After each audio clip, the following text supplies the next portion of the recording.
নমস্কার, আমি Katlamara SMC chairman Katlamara high স্কুলের। তো বিগত প্রায় ৮-৯ মাস আগে আমাদের স্কুল থেকে, আমাদের ডিস্ট্রিক্ট থেকে আমাদের স্কুলে একটা ভিজিট করার লেগে আইছিল, যে স্কুলটাকে উচ্চতর মাধ্যমিক বিদ্যালয়ে পরিণত করার লেগে। তখন আমরা যথাযথ সাহায্য করে সব কিছু ভিজিট করে দিয়ে দিছি, যে এই এলাকার মধ্যে কি আর কোন কোন স্কুল আছে।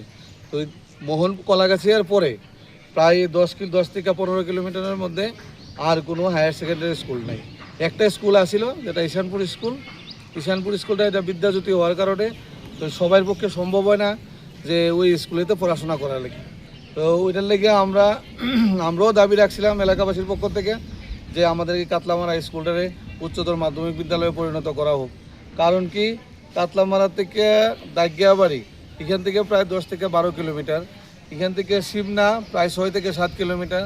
তো এখানে স্টুডেন্টরা কলাগাছিয়া বা মোহনপুর যাইয়া পড়াশোনা করতে ওই গার্জেনদের পক্ষে সম্ভব একদমই না।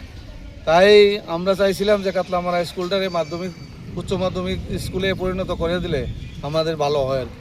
তো যাই হোক, আজকে আমি বাড়িতে ছিলাম, তো সব গার্জেনরা আজকে হেডমাস্টার মশাইয়ের কাছে আসছে যে আমরা এই স্কুলে রেজাল্ট তো হয়ে গেছে, এই স্কুলে আমরা কি ভর্তি করাতে পারবো কি না।